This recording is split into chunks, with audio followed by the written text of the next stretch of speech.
हाँ जी students, good afternoon बेटे अज आप अपना यूनिट 3 का बेसिक्स वाली जा रहे हैं। अपने एज पर आवर कन्वरसेशन आपने पहले ही किया सी कि आप ਜਿਹੜੇ चैप्टर बेसिक्स फॉर्म करते हैं पहले आप वो चैप्टर्स डिस्कस करांगे। ठीक है, तो हुण एक सैल आपने सैल नूं पूरा डिस्कस कर लिया कि सैल किवें बनिया, सैल दे अंदर की है।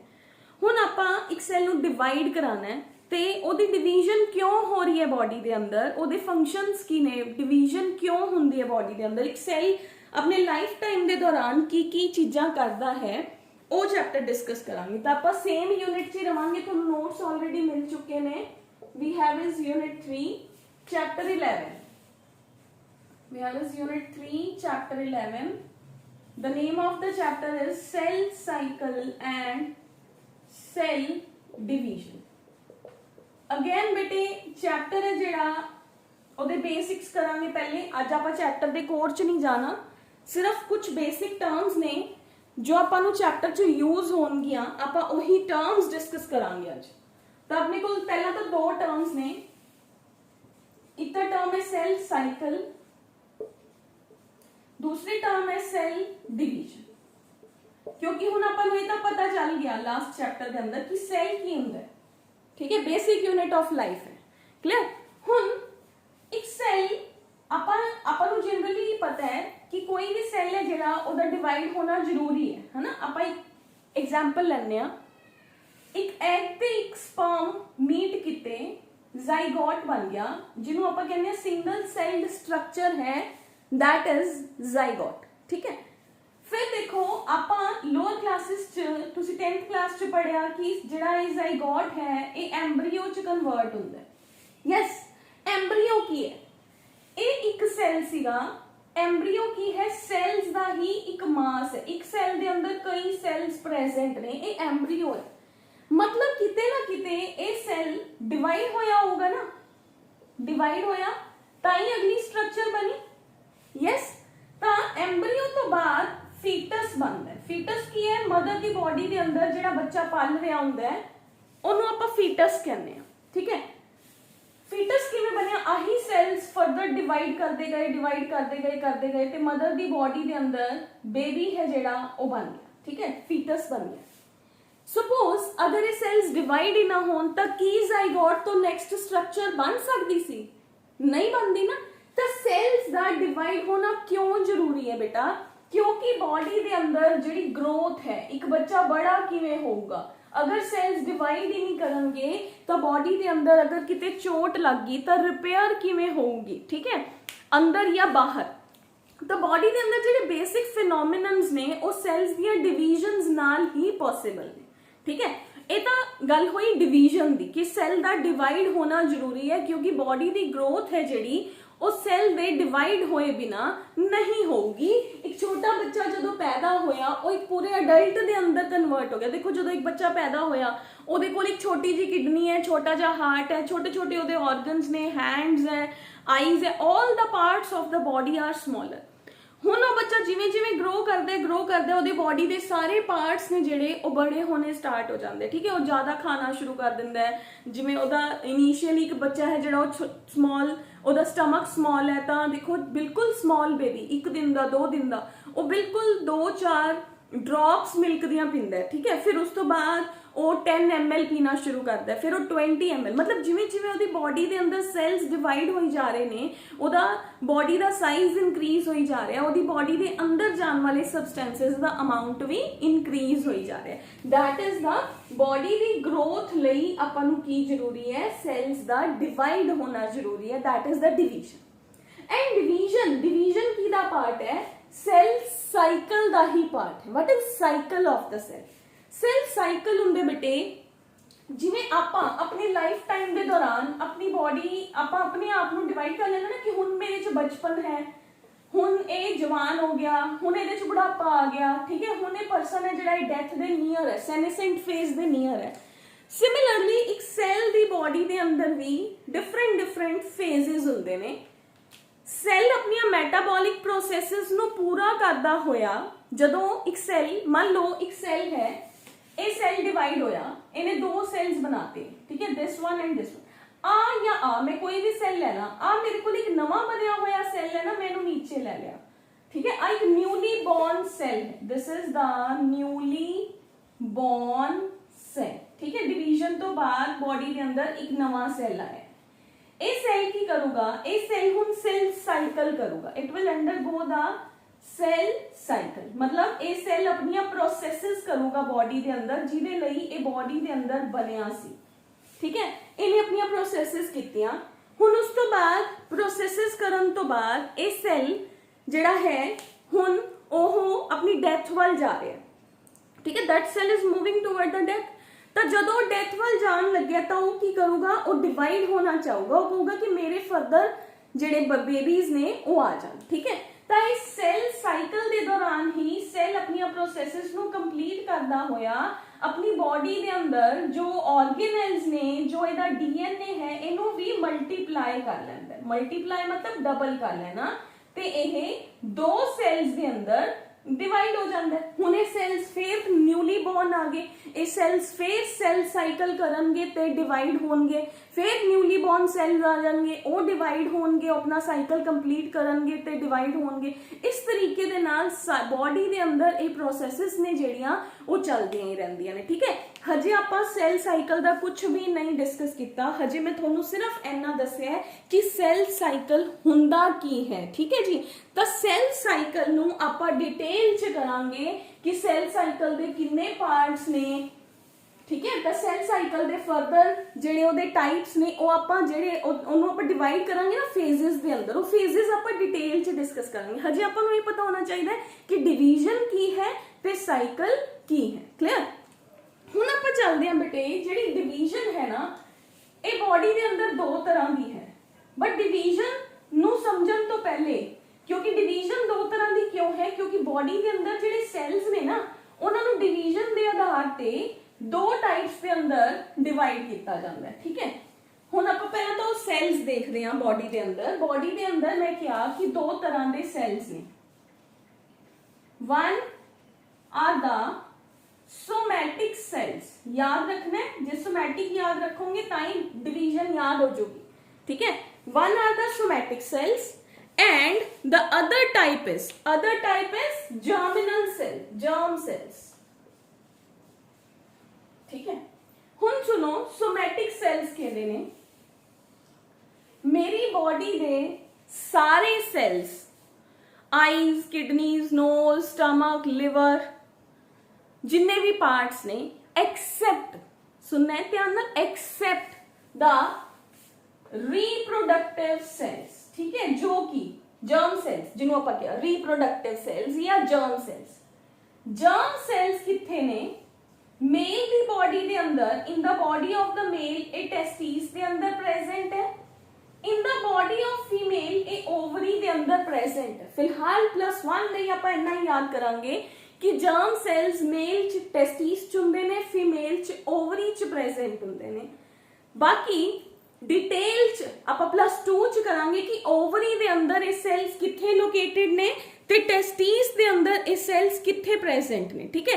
ते टेस्टिस ते ओवरी दे अंदर कुछ सेल्स ने जिहड़े कि जिन्हां आपां की कहने आ जर्म सेल्स कहने, ठीक है। Rest all the cells of the body, rest all the cells are somatic, clear. हुण अपनी बॉडी के अंदर क्योंकि सेल्स दो तरह के ने तो डिवीजन प्रोसेस भी दो तरह की है, ठीक है। Division process is of two types, one is mitosis, one is meiosis, ठीक है। जो मेरी माइटोसिस है वो मेरे सोमैटिक सेल्स भी करते हैं, somatic cells they undergo the mitosis only, ये सिर्फ ते सिर्फ माइटोसिस करते हैं। जेडे जर्म सेल्स ने ना दे आर क्लेवर, ये माइटोसिस भी करते हैं ते ये मियोसिस भी करते हैं, ठीक है। जदों इन्होंने अपना नंबर बनाना है बॉडी के अंदर, टेस्टिस दे सेल्स ने अपना नंबर बनाना है, ਉਦੋਂ ਤਾਂ ਆਪਣੇ ਹੀ ਵਰਗੇ ਸੈਲਸ ਬਣਾਣੇ ਆ, ਮੀਨਸ ਟੂ ਸੇ ਆਪਣੇ ਵਰਗੇ ਸੈਲਸ। ਟੈਸਟਿਸ ਦੇ ਅੰਦਰ ਸੈਲਸ ਨੇ ਜਰਮ ਸੈਲਸ, ਜਦੋਂ ਉਹਨਾਂ ਨੇ ਆਪਣੇ ਹੀ ਵਰਗਾ ਸੈਲ ਬਣਾਣਾ ਹੈ ਤਾਂ ਦੇ will divide by the mitosis, they will divide by the mitosis. Clear? And meiosis, ਜਦੋਂ ਇਹਨਾਂ ਨੇ ਓਵਰੀ ਨੇ ਕੀ ਬਣਾਉਣਾ ਹੁੰਦਾ? ਐਗ। ਠੀਕ ਹੈ, ਜਦੋਂ ਉਹ ਸੈਲ ਐਗ ਬਣਾ ਰਿਹਾ, ਮੰਨ ਲਓ ਸਪੋਜ਼ ਆ ਇੱਕ ਸੈਲ ਹੈ, ਆ ਟੈਸਟਿਸ ਦਾ ਸੈਲ ਹੈ, ਆ ਓਵਰੀ ਦਾ ਸੈਲ ਹੈ, ਇਹ ਦੋਨੋਂ ਜਰਮ ਸੈਲਸ ਨੇ। ਇਹ ਸੈਲ ਨੇ ਮਾਈਟੋਸਿਸ ਉਦੋਂ ਕਰਨੀ ਹੈ ਜਦੋਂ ਇਹਨੇ ਆਪਣਾ ਨੰਬਰ ਸੇਮ ਰੱਖਣਾ ਹੈ ਬੋਡੀ ਦੇ ਅੰਦਰ। ਠੀਕ ਹੈ, ਲੋ ਜੀ ਇਹਨੇ ਮਾਈਟੋਸਿਸ ਕੀਤੀ, ਇਹਨੇ ਆਪਣੇ ਵਰਗੇ ਸੈਲਸ ਕ੍ਰੀਏਟ ਕਰਤੇ। ਠੀਕ ਹੈ, ਹੁਣ ਇਹਨਾਂ ਚੋਂ ਆ ਸੈਲ ਨੇ ਸਪਰਮ ਬਣਾਉਣਾ ਸੀਗਾ ਤਾਂ ਆ ਸੈਲ ਕੀ ਕਰੂਗਾ? ਮੀਓਸਿਸ ਕਰੂਗਾ। ਸੇਮ ਓਵਰੀ ਦਾ ਸੈਲ ਨੇ ਜਦੋਂ ਆਪਣਾ ਨੰਬਰ ਬਣਾਉਣਾ ਹੈ ਤਾਂ ਉਹ ਮਾਈਟੋਸਿਸ ਕਰੂਗਾ, ਜਦੋਂ ਉਹਨੇ ਐਗ ਬਣਾਉਣਾ ਹੈ ਤਾਂ ਉਹ ਮੀਓਸਿਸ ਕਰੂਗਾ। ਠੀਕ ਹੈ ਜੀ। Somatic cells of the body, ਜਿਹੜੇ बॉडी ਦੇ ਸਾਰੇ ਸੈਲਸ ਨੇ सोमैटिक ਨੇ। ਸਿਰਫ ਟੈਸਟਿਸ ਤੇ ਓਵਰੀ ਦੇ ਜਿਹੜੇ ਸੈਲਸ ਨੇ ਉਹ ਜਰਮ ਸੈਲਸ ਨੇ। ਠੀਕ ਹੈ, they divide by the both mitosis as well as meiosis process। ठीक है, माइटोसिस की है ਜਦੋਂ ਆਪਣੇ ਹੀ ਵਰਗਾ ਸੈਲ ਬਣਾਉਣਾ ਹੈ ਤਾਂ ਉਹ ਮਾਈਟੋਸਿਸ ਹੈ। ਜਦੋਂ ਉਹਨੇ ਡਿਫਰੈਂਟ ਟਾਈਪ ਆਫ ਸੈਲ ਬਣਾਉਣਾ ਹੈ, that is ਅਗਰ ਉਹਨੇ ਸਪਰਮ ਬਣਾਉਣਾ ਹੈ ਤਾਂ that will divide by the meiosis process। ठीक है जी। ਹੁਣ ਦੇਖੋ ਮਾਈਟੋਸਿਸ ਐਂਡ ਮੀਓਸਿਸ, ਹੁਣ ਆਪਾਂ ਨੂੰ ਸੋਮੈਟਿਕ ਤੇ ਜਰਮ ਸੈਲਸ ਪਤਾ ਚੱਲ ਗਿਆ। ਹੁਣ ਮੈਂ ਜਦੋਂ ਵੀ ਸੋਮੈਟਿਕ ਸੈਲਸ ਬੋਲਾਂ ਤਾਂ ਆਪਣੇ ਦਿਮਾਗ 'ਚ ਨਾਲ ਦੀ ਨਾਲ ਆਉਣਾ ਚਾਹੀਦਾ ਕਿ all the cells of the body are somatic cells except the reproductive cells। ठीक है, and reproductive cells, they are clever, they divide by both the processes mitosis as well as meiosis। ठीक है, ਹੁਣ ਆਪਣੇ ਕੋਲ ਜਿਹੜੀ ਮਾਈਟੋਸਿਸ ਹੈ ਉਹ ਕੀ ਹੈ? ਮਾਈਟੋਸਿਸ ਇੱਕ ਬੜੀ ਸਿੰਪਲ ਜੀ ਪ੍ਰੋਸੈਸ ਹੈ। ਉਹ ਕਹਿੰਦੀ ਹੈ ਕਿ ਮੈਂ ਬੋਡੀ ਦੇ ਅੰਦਰ ਅਗਰ ਕੋਈ ਰਿਪੇਅਰ ਕਰਨੀ ਹੈ, ਕੋਈ ਸੈਲਸ ਦਾ ਨੰਬਰ ਸੇਮ ਰੱਖਣਾ ਹੈ ਤਾਂ ਮੈਂ ਡਿਵਾਈਡ ਕਰਾਉਂਗੀ ਸੈਲਸ ਨੂੰ। ਠੀਕ ਹੈ, ਤਾਂ ਮਾਈਟੋਸਿਸ ਨੂੰ ਇਕੁਏਸ਼ਨਲ ਡਿਵੀਜ਼ਨ ਕਿਹਾ ਜਾਂਦਾ ਹੈ। ਕੀ ਕਿਹਾ ਜਾਂਦਾ ਹੈ? ਇਕੁਏਸ਼ਨਲ ਡਿਵੀਜ਼ਨ ਕਿਹਾ ਜਾਂਦਾ ਹੈ। It is known as equational division. ਕਿਉਂ? ਕਿਉਂਕਿ ਸੈਲਸ ਦਾ ਨੰਬਰ ਤੇ ਸੈਲਸ ਦੇ ਅੰਦਰ ਜਿਹੜਾ ਨਿਊਕਲੀਅਸ ਚ ਕ੍ਰੋਮੋਸੋਮਸ ਨੇ ਉਹਨਾਂ ਦਾ ਨੰਬਰ ਸੇਮ ਰਹਿੰਦਾ। ਠੀਕ ਹੈ, ਸੈਲਸ ਦਾ ਨੰਬਰ 2 ਹੋ ਜਾਂਦਾ ਹੈ। ਠੀਕ ਹੈ, and chromosomes the number same ਰਹਿੰਦਾ। ਮਤਲਬ ਆਪਣੀ ਬੋਡੀ ਦੇ ਹਰ ਸੈਲ ਦੇ ਅੰਦਰ ਕਿੰਨਾ ਨੰਬਰ ਆਫ ਕ੍ਰੋਮੋਸੋਮਸ ਹੈ? ਯਾਦ ਰੱਖਣਾ ਹੈ 46 ਨੰਬਰ ਆਫ ਕ੍ਰੋਮੋਸੋਮਸ। 46, ਜਿਹਨੂੰ ਆਪਾਂ ਕੀ ਲਿਖ ਸਕਦੇ ਹਾਂ? 2n। ਲਾਸਟ ਚੈਪਟਰ ਚ ਸੈਲ ਚ ਵੀ ਮੈਂ ਦੱਸਿਆ ਸੀਗਾ ਕਿ ਨਿਊਕਲੀਅਸ ਦੇ ਅੰਦਰ ਜਿਹੜੇ ਕ੍ਰੋਮੋਸੋਮਸ ਨੇ ਉਹ ਕਿੰਨੇ ਨੇ? 46 ਨੇ। ਤਾਂ ਉਹਨਾਂ ਚ 2n ਦਾ ਮਤਲਬ ਕੀ ਸੀਗਾ ਕਿ ਹਰ ਇੱਕ ਦਾ ਇੱਕ ਇੱਕ ਪੇਅਰ ਪ੍ਰੈਜ਼ੈਂਟ ਹੈ। 46 ਨੂੰ ਮੈਂ ਜੇ 2 ਨਾਲ ਡਿਵਾਈਡ ਕਰਾਂ ਤਾਂ ਮੇਰੇ ਕੋਲ ਕਿੰਨਾ ਆ ਗਿਆ? 23 ਆ ਗਿਆ। ਯਾਨੀ ਕਿ ਹਰ ਚੀਜ਼ ਦੇ ਮੇਰੇ ਕੋਲ 2 ਪੇਅਰਸ ਨੇ। ਅਗਰ ਇੱਕ ਕ੍ਰੋਮੋਸੋਮ A ਹੈ ਤਾਂ ਮੇਰੇ ਕੋਲ ਦੂਸਰੀ ਵੀ ਕ੍ਰੋਮੋਸੋਮ ਦਾ ਨਾਮ A ਹੈ। अगर मेरे को एक क्रोमोसोम B है तो मेरे को दूसरी क्रोमोसोम भी B है। मेरे को पेयर्स ने कितने पेयर्स ने एवं करते करते 23 पेयर्स। ठीक है, तो जेड़ा सेल माइटोसिस कर रहा है ओदे अंदर जदों वो डिवाइड भी होगा तो क्रोमोसोम्स दा नंबर सेम रहूगा। दैट इज 46 है तो 46 ही रहूगा। 46। इस करके इनू केड़ी डिवीजन कहंदे ने? Equational division. That is called as equational division. ये बेसिक्स ने बेटे, अगर तुहानू नहीं भी क्लियर होंगे तो जिवें जिवें आपां चैप्टर करी जावांगे उवें उवें होर ज्यादा क्लियर होई जाणगे। ठीक है, फॉर द टाइम बीइंग, क्योंकि तुहानू ये चीज पता होनी चाहिए है कि 46 दा मतलब 2n है, इनू ही आपां डिप्लॉयड कहने आ। ठीक है, जे 46 तो डिवाइड होके 23 हो रहा है तो ओदा मतलब हुंदा है हाफ होना, रिडक्शन होना। वो केड़े सेल्स करनगे? वो मेरे जर्म सेल्स करनगे। ठीक है, ओदा रीजन है की रीजन है वो आप देखते हैं। ਆਪਾਂ ਨੂੰ ਫਿਲਹਾਲ ਇੰਨਾ ਕਲੀਅਰ ਹੈ ਕਿ ਇੱਕ ਬਾਡੀ ਦੇ ਅੰਦਰ ਡਿਵੀਜ਼ਨ ਹੁੰਦੀ ਹੈ ਨਾਰਮਲ ਸੈਲਸ ਦੇ ਅੰਦਰ ਜਿਹੜੇ ਕਿ ਸੋਮੈਟਿਕ ਸੈਲਸ ਨੇ, ਉਹ ਡਿਵੀਜ਼ਨ ਹੁੰਦੀ ਹੈ ਇਕੁਏਸ਼ਨਲ ਡਿਵੀਜ਼ਨ। ਬਾਡੀ ਦੇ ਅੰਦਰ ਹਰ ਸੈਲ ਦੇ ਕੋਲ ਕਿੰਨੇ ਕ੍ਰੋਮੋਸੋਮਸ ਨੇ? 46 ਕ੍ਰੋਮੋਸੋਮਸ ਨੇ, ਜਿਨ੍ਹਾਂ ਨੂੰ ਮੈਂ 2n ਜਾਂ ਡਿਪਲੋਇਡ ਵੀ ਲਿਖ ਸਕਦੀ ਹਾਂ। ਤਾਂ ਮੇਰੇ ਕੋਲ 2n ਦਾ ਮਤਲਬ ਕੀ ਹੈ? ਬਾਡੀ ਦੇ ਅੰਦਰ 23 ਪੇਅਰਸ ਨੇ। ਹਰ ਸੈਲ ਦੇ ਕੋਲ ਕਿੰਨੇ ਪੇਅਰਸ ਨੇ? 23 पेयर्स ऑफ क्रोमोसोम्स ने जेडे वो प्रेजेंट ने। ठीक है, हुण 23 पेयर्स दी स्टोरी सुनो। 23 पेयर्स ने ना जेडे ਉਹਦੇ ਕੋਲ हर क्रोमोसोम सेम सेम है ना, ए दे नाल ए है, बी दे नाल बी है, सी दे वर्गी सी है। ए ते ए आपस च की ने होमोलोगस क्रोमोसोम्स, क्योंकि वो दोनों की ने सेम ने, दे बोथ आर सेम। ठीक है, हुण जे मैं इस ए दे नाल बी लिखदा तां ए ते बी तां आपां नूं पता ही है डिफरेंट है। ए ते बी क्रोमोसोम आपस च की ने नॉन होमोलोगस क्रोमोसोम्स। ठीक है, होमो मतलब सेम, लोगस मतलब इको वर्गियां, कौन क्रोमोसोम्स। नॉन होमोलोगस मतलब इको वर्गियां नहीं है, दे आर डिफरेंट क्रोमोसोम्स।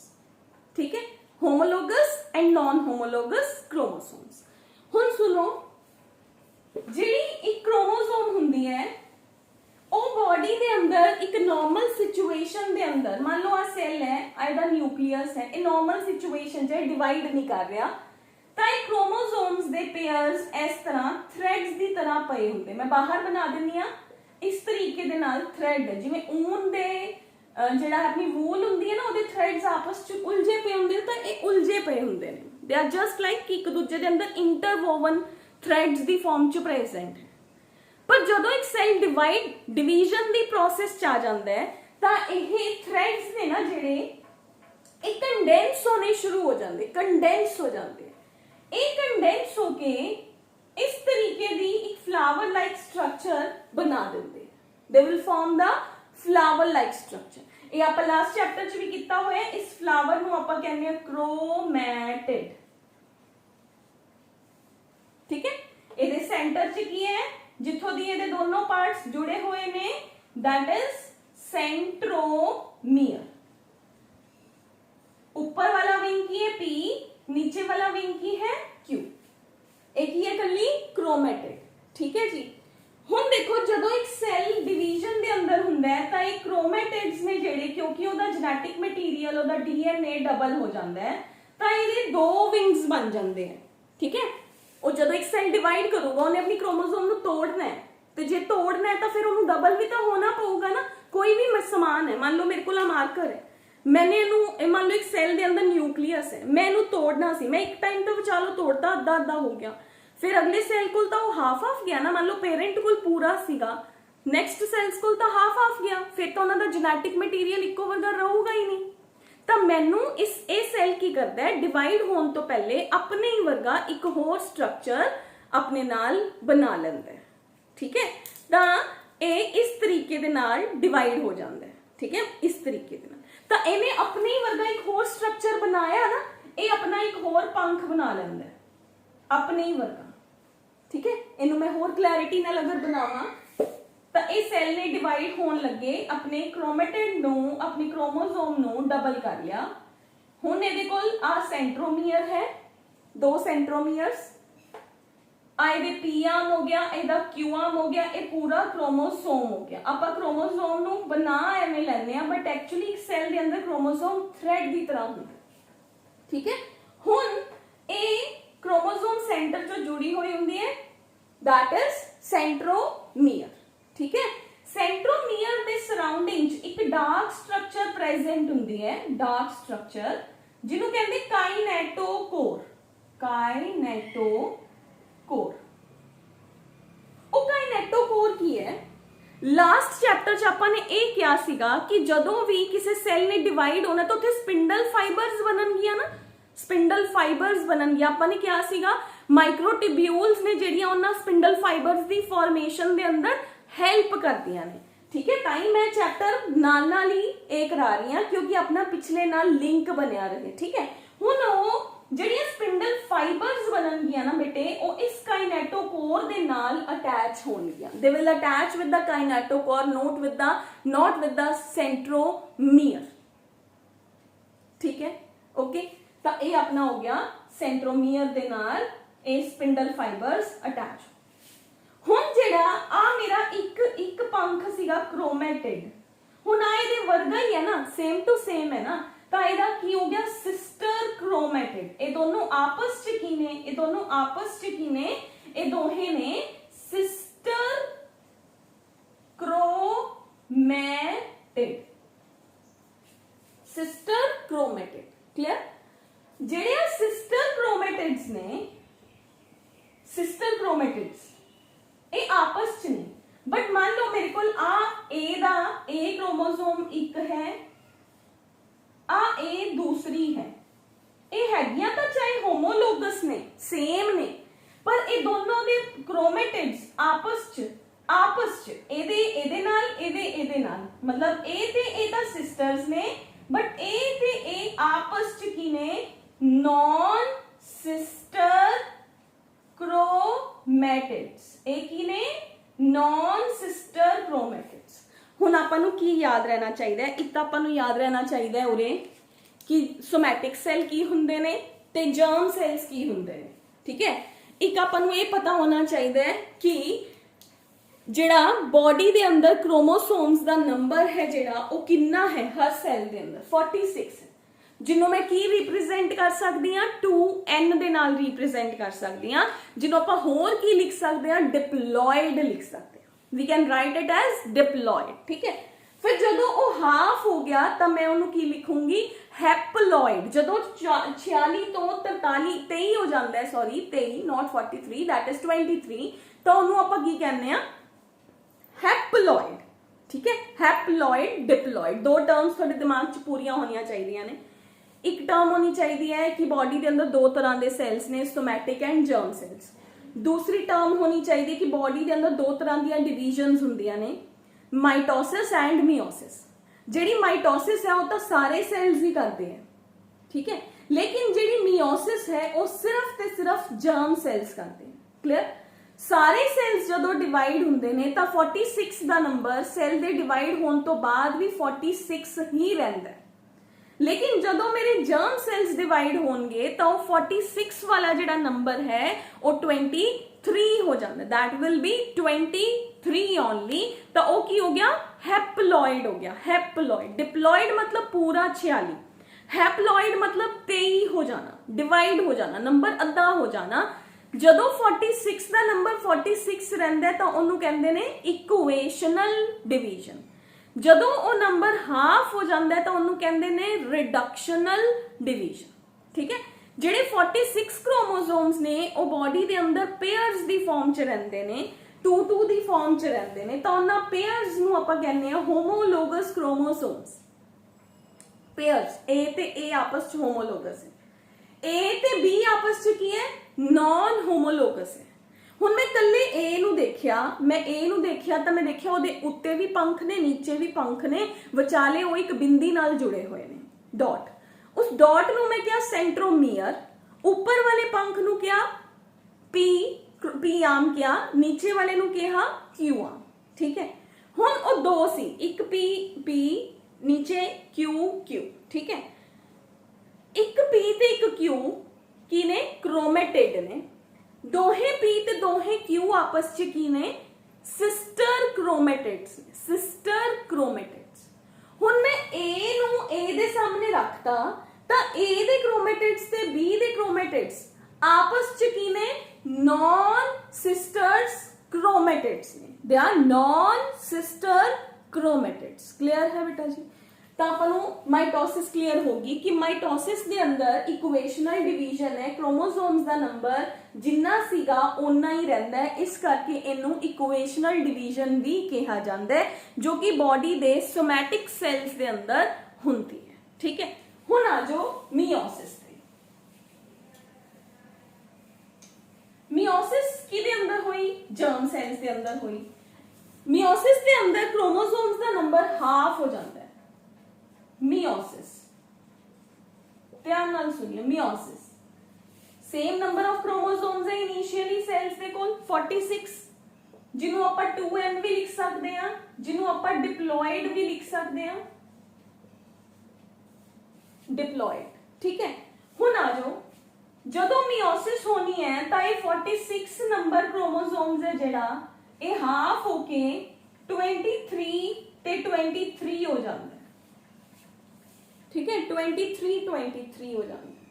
ठीक मतलब लास्ट च मेरे कोल जेडे सैल्स आएंगे उन्हां दे कोल क्रोमोसोम्स का नंबर हाफ होगा, मतलब ये अद्धा हो गया ना क्रोमोसोम्स का नंबर, रिडक्शन होगी ना, तो इनू आपां की कहने आ, it is also known as reductional division.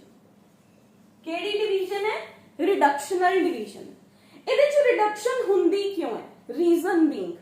Reason is कि अगर मान लो आ मेरे कोल एक स्पर्म बनया, मान लो ये मेल दी बॉडी सीगी, मेल दी बॉडी दे अंदर जी मियोसिस होया, किदे अंदर होया? टेस्टिस दे अंदर होया, ठीक है, स्पर्म्स बन गए, दिस वन इज स्पर्म, ठीक है, इहदे कोल 23 नंबर है, ठीक। इधरों दी एक फीमेल है, आ एक फीमेल है, आ फीमेल दी ओवरी है, ओवरी दे अंदर 46 नंबर ऑफ सेल्स ने एक सेल दे अंदर, आ इन्हें बनाए एग, तो एग दे कोल कितना नंबर हो गया? 23 नंबर ऑफ क्रोमोसोम्स हो गया, ठीक है। हुण मान लो ये दोनों हस्बैंड वाइफ ने, स्पर्म ते एग दी मेटिंग हुई, इधरों भी 23 आया, इधरों भी 23 आया, अपने कोल कितना हो गया वापस? 46 हो गया। क्लियर? तो परमात्मा ने इस नंबर नू सेम रखन लई बॉडी दे अंदर केड़ी डिवीजन कीती? रिडक्शनल डिवीजन कीती। नहीं तो की हुंदा?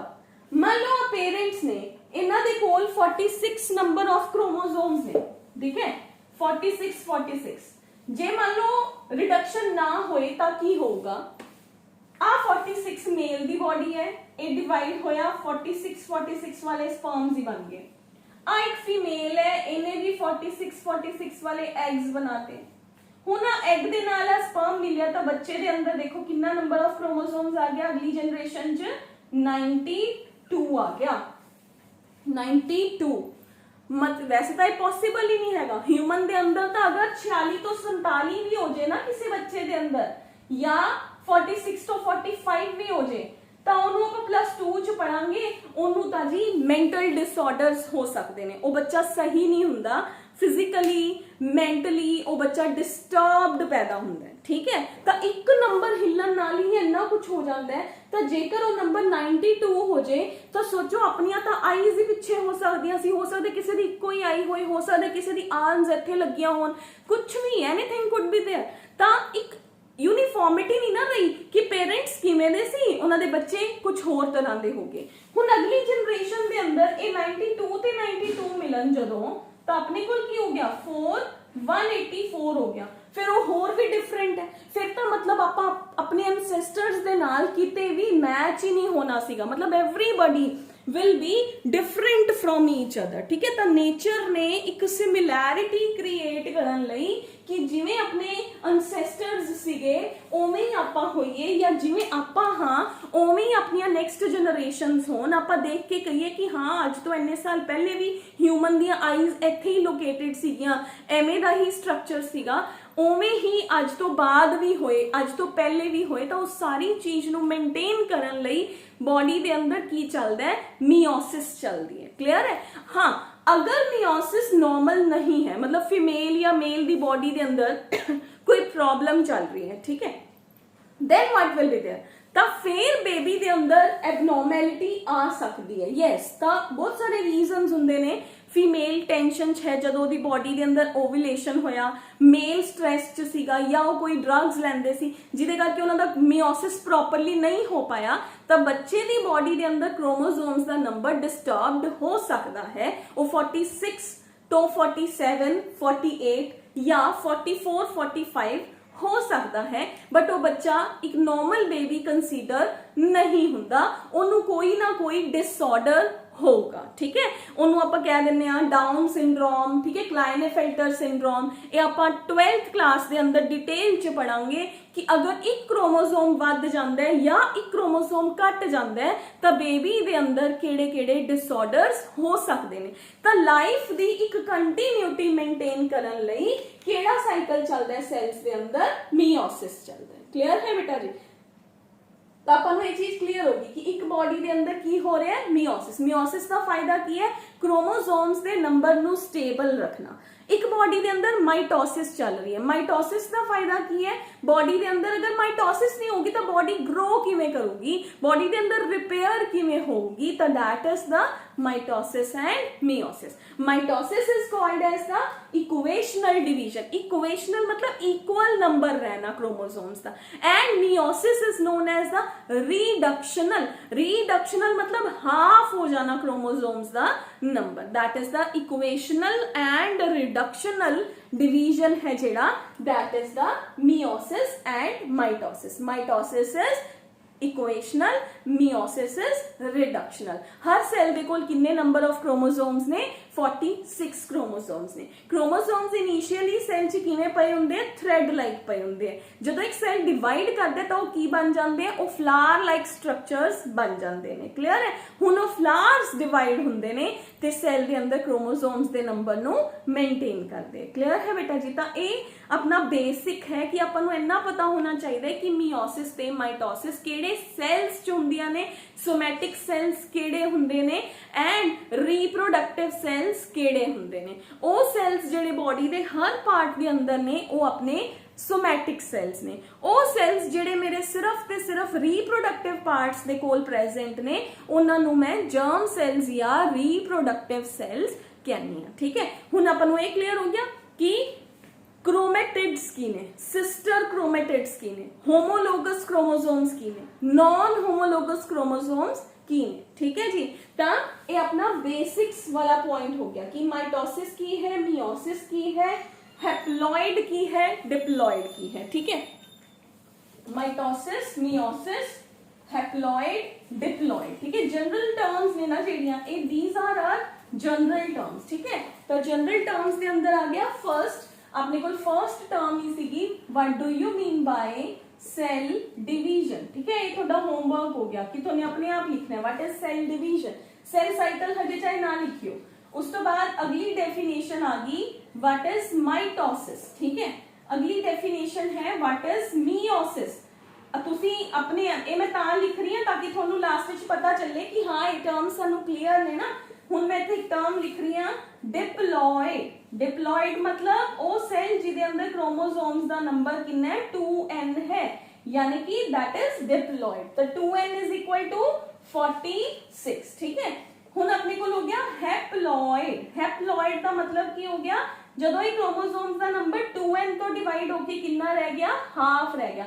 मतलब 2n divided by 2 is equal to n। तो अपने को n हाफ नंबर रह गया, तो दैट इज 23 हैप्लॉइड। हुण आपां नूं पता होना चाहिए कि क्रोमेटिड्स की ने, व्हाट आर क्रोमेटिड्स। ठीक है? क्रोमेटिड्स तो बाद आपां नूं पता होना चाहिए सिस्टर क्रोमेटिड्स। क्रोमेटिड की है, सिस्टर क्रोमेटिड की है, नॉन सिस्टर क्रोमोसोम्स केड़ियां हुंदियां ने। होमोलोगस क्रोमोसोम्स का मतलब की है, नॉन होमोलोगस क्रोमोसोम्स का मतलब की है। सेंट्रोमियर की हुंदा है। What is centromere? Point of attachment of the parts of the chromosomes. ठीक है? तो सेंट्रोमियर तो बाद में एक टर्म दसिया सीगा काइनेटोकोर। ओ पॉइंट जिथे स्पिंडल फाइबर्स अटैच होणगियां ओनू आपां कहने आ काइनेटोकोर। ठीक है जी? तो ये टर्म्स आपां ने अज है जेड़ा ओ क्लियर कीतियां ने बेटे कि what is mitosis, what is its benefit, what is meiosis, what is its benefit. हाँ, एक दो डेफिनेशन होर ने, what are somatic cells and what are germ cells in the body. ठीक है? तो ये कुछ बेसिक्स ने जो आपां ने अज दी क्लास दे अंदर कंप्लीट किते हैं। ठीक है बेटे? हुण इस तो बाद नेक्स्ट क्लास दे अंदर आपां की करांगे, सेल साइकिल प्रॉपर वे तो शुरू करांगे। उदों थोनू मेरे अकॉर्डिंग मैं सीधा वर्ड बोलूंगी diploid, the number of the chromosomes is diploid. तो थोड़े दिमाग स्ट्राइक करना चाहिए कि डिप्लॉइड का मतलब 46। मैंने सीधा बोलिया कि हैप्लॉइड, तो थोड़े दिमाग स्ट्राइक होना चाहिए 23। ठीक है? फिर मैंने एक वर्ड, दो वर्ड्स और भी बोले, equational division and reductional division. ठीक है? तो मियोसिस बोलते ही थोड़े दिमाग च वर्ड आना चाहिए कि मियोसिस का ਕੀ ਹੈ ਇਕੁਏਸ਼ਨ ਮਿਓਸਿਸ ਇਜ਼ ਰਿਡਕਸ਼ਨ ਐਂਡ ਡਿवीजन ਤਾਂ ਉਹਦੇ ਅੰਦਰ ਕ੍ਰੋਮੋਸੋਮਸ ਦਾ ਨੰਬਰ ਕੀ ਰਹਿ ਜਾਊਗਾ ਹਾਫ ਰਹਿ ਜਾਊਗਾ ਠੀਕ ਹੈ ਤਾਂ ਮਿਓਸਿਸ ਬੋਲਦੇ ਹੀ ਰਿਡਕਸ਼ਨਲ ਆ ਜੇ ਮਾਈਟੋਸਿਸ ਬੋਲਦੇ ਹੀ ਇਕੁਏਸ਼ਨਲ ਆ ਜਾਣਾ ਚਾਹੀਦਾ ਤਾਂ ਇਹ ਟਰਮਸ ਤੁਹਾਡੇ ਦਿਮਾਗ 'ਚ ਘੁੰਮਦੀਆਂ ਰਹਿਣੀਆਂ ਚਾਹੀਦੀਆਂ ਨੇ ਡਿਊਰਿੰਗ ਆਲ ਦਾ ਚੈਪਟਰ ਠੀਕ ਹੈ during whole of the chapter ਇਹ ਟਰਮਸ ਤੁਹਾਡੇ ਦਿਮਾਗ ਦੇ ਅੰਦਰ ਫਿੱਟ ਹੋ ਜਾਣੀਆਂ ਚਾਹੀਦੀਆਂ ਨੇ ਹੁਣ ਮੈਂ ਸਿੱਧਾ ਟਰਮਸ ਬੋਲੂੰਗੀ ਕਿ ਮਿਓਸਿਸ ਇਜ਼ ਰਿਡਕਸ਼ਨਲ ਡਿवीजन ਤਾਂ ਤੁਹਾਨੂੰ ਮਿਓਸਿਸ ਵੀ ਤੁਹਾਡੇ ਦਿਮਾਗ 'ਚ ਹੋ ਜੇ ਕਿ ਇਹ ਜਰਮ ਸੈਲਸ 'ਚ ਹੁੰਦੀ ਹੈ ਇਹਦੇ ਅੰਦਰ ਕ੍ਰੋਮੋਸੋਮਸ ਦਾ ਨੰਬਰ ਹਾਫ ਹੋ ਜਾਂਦਾ ਇਸ ਕਰਕੇ ਇਹ ਰਿਡਕਸ਼ਨਲ ਡਿवीजन ਹੈ ਠੀਕ ਹੈ ਤਾਂ ਆਪਾਂ ਨੇ ਇਹ ਟਰਮਸ ਅੱਜ ਸਿਰਫ ਤੁਸੀਂ ਟਰਮਸ ਆਪਣੇ ਅਕੋਰਡਿੰਗ ਆਪਣੇ ਦਿਮਾਗ 'ਚ ਬਿਠਾ ਲਓ ਇਹਨਾਂ ਟਰਮਸ ਨੂੰ ਆਪਣੀ ਵਰਡਿੰਗ ਦੇ ਅੰਦਰ ਆਪਣੀ ਨੋਟਬੁੱਕ ਦੇ ਉੱਪਰ ਫਿੱਟ ਕਰ ਲਓ ਠੀਕ ਹੈ ਉਸ ਤੋਂ ਬਾਅਦ ਆਪਾਂ ਸੈਲ ਸਾਈਕਲ ਪੜਾਂਗੇ ਫਿਰ ਸੈਲ ਸਾਈਕਲ ਪੜਨ ਦਾ ਮਜ਼ਾ ਹੈ ਨਹੀਂ ਤਾਂ ਸੈਲ ਸਾਈਕਲ ਸਮਝ ਹੀ ਨਹੀਂ ਆਣਾ ਠੀਕ ਹੈ ਬੇਟਾ ਜੀ that is why we have gone through all the basics of the chapter ठीक है thank you so much